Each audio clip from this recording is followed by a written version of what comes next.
എല്ലാവർക്കും നമസ്കാരം കേട്ടോ. ഞാനിന്ന് ഒരു തിരുതക്കണമ്പ് കിട്ടിയിട്ടുണ്ട്, നല്ല വലിപ്പമുണ്ട്. അപ്പോൾ ഞാനത് പാലുകറിയായിട്ട് വെക്കാം.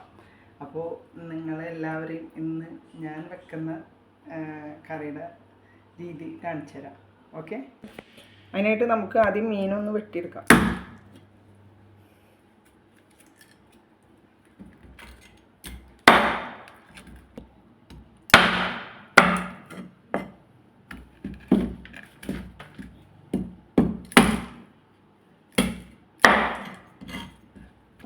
നമുക്കിതൊന്ന് ക്ലീനാക്കി എടുക്കാം തന്നെ. ഇപ്പോൾ ഇത് ചെത്താൻ നല്ല സുഖമാണ്. ചെത്തി നമുക്കെടുക്കാം. ഏറ്റവും ടേസ്റ്റുള്ളൊരു മീനാണ് കേട്ടോ ഈ തിരുതക്കണമ്പ്. നല്ല കഴമ്പും ഉണ്ടാവും, മുള്ളും കുറവാണ്. കുട്ടികൾക്ക് കൊടുക്കാനും നമുക്ക് വലിയവർക്ക് തിന്നാനും ഒക്കെ നല്ലതാണ്. അപ്പം ഞാനിത് പൊളിയിട്ട് ഒന്ന് വെക്കണ വിധം നിങ്ങളെ കാണിക്കാൻ നിർത്തണം.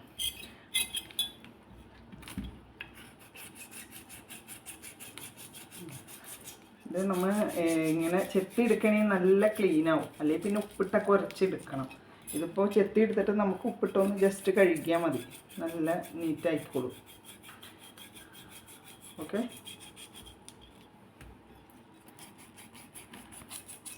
ഇതിപ്പോൾ നല്ല ഇതായിട്ട് ഇതാകാന്ന് പറഞ്ഞിട്ടുണ്ട്. എനിക്ക് രാവിലെ കിട്ടിയതാണ്, ഞാൻ ഫ്രീസറിൽ വെച്ച്, അതുകൊണ്ടാണ് നമുക്കിതുപോലെ ഇപ്പോൾ ചെത്താൻ പറ്റണം. അല്ലെങ്കിൽ ഇത് ഫ്രഷ് ആയതുകൊണ്ട് നമുക്ക് ചെത്തി എടുക്കാൻ പറ്റും. ഒട്ടും ഇതൊന്നും ആയിട്ടില്ല. ഞാനിപ്പോൾ ഫ്രീസറിൽ വെച്ച ഐസേ ഉള്ളത്, അല്ലാതെ ഐസൊന്നും ഇല്ല കേട്ടോ.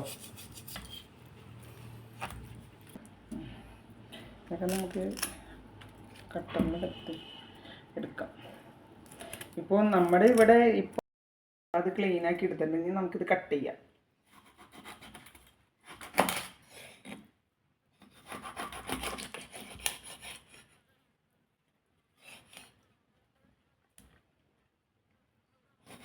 നല്ല അത്യാവശ്യം നല്ല നെയ്യൊക്കെ ഉണ്ടായിട്ടോ. ഇപ്പോൾ പാൽപ്പാകം നമ്മൾ സാധനം ഒന്ന് വരഞ്ഞിട്ടില്ല. ഇതുണ്ടോ, നല്ല നെയ്യായിരുന്നു അതിൽ, നല്ല നെയ്യുള്ള മീനായിരുന്നു.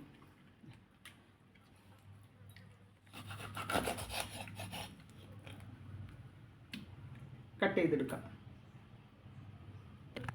ഇതിപ്പോൾ ഞാൻ ഇതിലേക്ക് പച്ചനെ തന്നെ ചേർക്കാൻ പോവാണ്. ആദ്യം നമുക്ക് ചെറിയ ഉള്ളിയാണ് കേട്ടോ നല്ലത്. സവാളയിലും നല്ലത്, മീൻ വെക്കാൻ എപ്പോഴും ചെറിയ ഉള്ളിയാണ് നല്ലത്.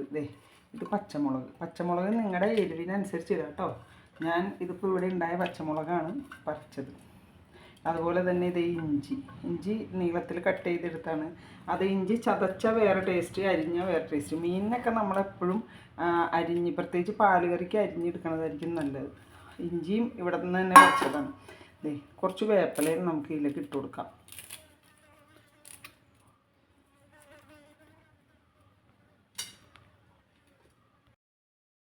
ആവശ്യമുള്ള പൊടികൾ ആഡ് ചെയ്ത് കൊടുക്കാം. അതിനായിട്ട് ആദ്യം തന്നെ നമുക്ക് മഞ്ഞൾപ്പൊടി ചേർത്ത് കൊടുക്കാം. മഞ്ഞൾ ഇവിടെ ഉണ്ടായതാണ് കേട്ടോ, ഇവിടെ ഉണ്ടായിട്ട് ഞങ്ങൾ പൊടിച്ച് വെച്ചേക്കണതാണ് മഞ്ഞൾ. സ്വന്തം മഞ്ഞൾപ്പൊടി തന്നെയാണ്. കുറച്ച് മല്ലിപ്പൊടി ഇട്ട് കൊടുക്കാം. മല്ലിയും ഈ പറഞ്ഞ പോലെ മല്ലി ഞങ്ങൾ മേടിച്ച് വറുത്ത് പൊടിച്ച് വെക്കണതാണ്. കുറച്ച് മതി കേട്ടോ, മല്ലിപ്പൊടി അധികം വേണ്ട. ഇനി ഇതേ കുറച്ച് കാശ്മീരി ചില്ലി ഇട്ട് കൊടുക്കുക. കാശ്മീരി ചില്ലി ഒരു 2 സ്പൂൺ അളവിൽ ഇട്ട് കൊടുക്കാം. അത്യാവശ്യം കളറും ഉണ്ട്. എരിവിന് പച്ചമുളക് ആവശ്യത്തിന് ഇട്ടിട്ടുണ്ട്, അതുകൊണ്ടാണ് കാശ്മീരി ചില്ലി മാത്രം ചേർക്കണത്. ഇനിയിപ്പോൾ നിങ്ങൾക്ക് എരിവ് കൂടുതൽ വേണമെന്നുണ്ടെങ്കിൽ എരിവുള്ള മുളക് പൊടിയും ഇടാം കേട്ടോ.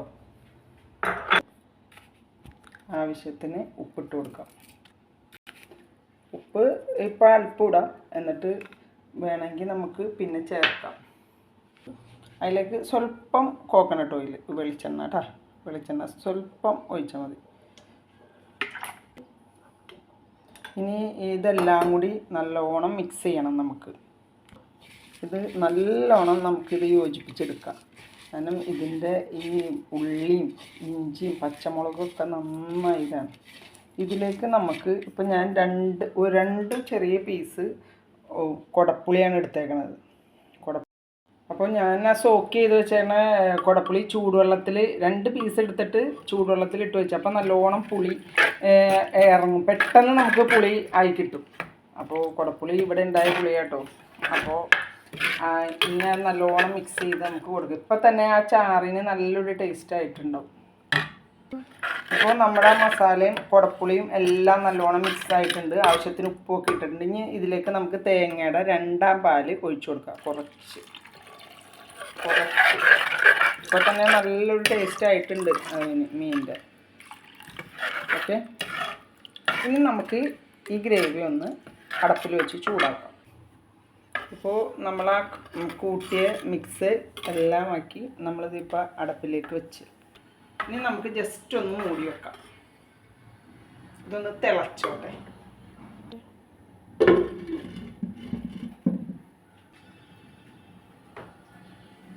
നമുക്ക് സ്റ്റൗ ഒന്ന് സിമ്മിലിട്ട് കൊടുക്കാം. അത്യാവശ്യം അരപ്പൊന്ന് തിളച്ച് വന്നിട്ടുണ്ട്. അപ്പോൾ ഈ ഘട്ടത്തിൽ നമുക്ക് ഇതിലേക്ക് മീൻ ആഡ് ചെയ്യാം.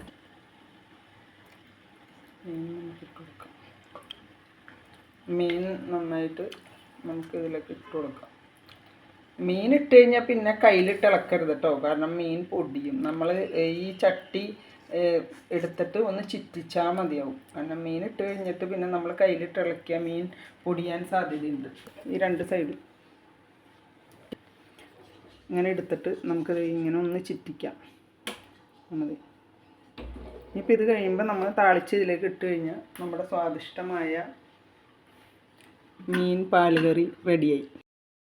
അപ്പോൾ ഇത് നല്ലോണം തിളച്ച് കുറുകിയിട്ടുണ്ട് കേട്ടോ, പറ്റിയിട്ടുണ്ട്. ഇനി നമുക്ക് ഇതിലേക്ക് 1-ാം പാൽ ഒഴിച്ചു കൊടുക്കാം. നമ്മൾ 2-ാം പാൽ ഒഴിച്ചാണ് ഇതൊക്കെ വെച്ചത്. ഇനിയിപ്പോൾ ഈ 1-ാം പാൽ കുറച്ച് ഒഴിച്ചാൽ മതി. എന്നിട്ട് പിന്നെ സിമ്മിലിടണം കേട്ടോ. സിമ്മിലിട്ടിട്ട് വേണം 1-ാം പാൽ ഒഴിക്കാൻ. പിന്നെ അത് തിളപ്പിക്കരുത്. അപ്പം തന്നെ നമുക്ക് കറി സ്റ്റൗവിൽ നിന്ന് മാറ്റാം.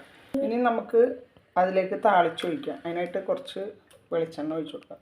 വെളിച്ചെണ്ണ തന്നെ കേട്ടോ, മീൻ കറിക്കൊക്കെ എപ്പോഴും നമ്മൾ നാടൻ സ്റ്റൈലിൽ വെളിച്ചെണ്ണ തന്നെയാണ് നല്ലത്.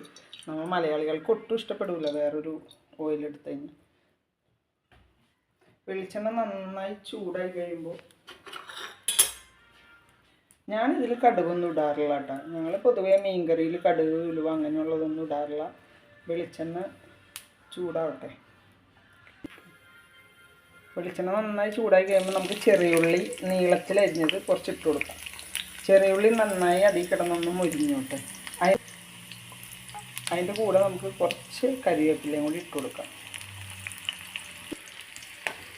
ഇനിയിപ്പോൾ ഈ സമയത്ത് എരിവ് കുറവാണെന്ന് നിങ്ങൾക്ക് തോന്നുകയാണെങ്കിൽ ഇതിലേക്ക് ഉള്ളി മുരിഞ്ഞ് കഴിയുമ്പോഴത്തേക്കും നമുക്ക് കുറച്ച് മുളക് പൊടി വേണമെങ്കിൽ ഇട്ട് കൊടുക്കാം കേട്ടോ. ഇനി അതുപോലെ കളർ കുറവാണെങ്കിലും നമുക്ക് കുറച്ച് കാശ്മീരി ചില്ലി ഇട്ട് കൊടുക്കാം. ഞാനിപ്പോൾ ഇതിലൊന്നും ഇടണില്ല, കാരണം എൻ്റെ എരിവ് കറക്റ്റാണ്. കളറും ഒന്നും കുഴപ്പമൊന്നുമില്ല. അപ്പോൾ എനിക്കിപ്പോൾ ഇത് അത്യാവശ്യത്തിന് എല്ലാം ഉള്ളത് കൊണ്ട് തന്നെ ഞാൻ ഈ ഉള്ളി മുരിച്ചിട്ട് അതിലേക്ക് ആഡ് ചെയ്യും. ഈ മുരിച്ച് നമുക്ക് ഇതിലേക്ക് ഇട്ട് കൊടുക്കാം.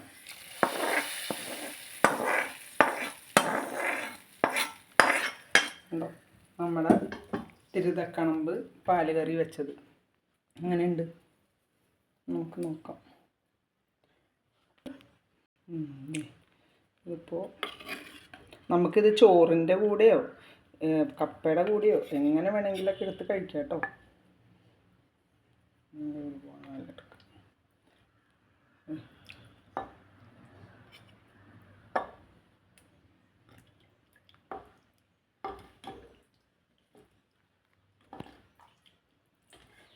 അപ്പോൾ സ്വാദിഷ്ടമായ എൻ്റെ തിരുതക്കണമ്പ് പാല് കറി വെച്ചത് നിങ്ങൾക്ക് ഇഷ്ടമായെങ്കിൽ സബ്സ്ക്രൈബ് ചെയ്യുക, ലൈക്ക് ചെയ്യണം, കമൻറ്റ് ചെയ്യണം. ഓക്കെ, ഇനി മറ്റൊരു വീഡിയോ ആയിട്ട് വരുന്നവരെ താങ്ക് യു.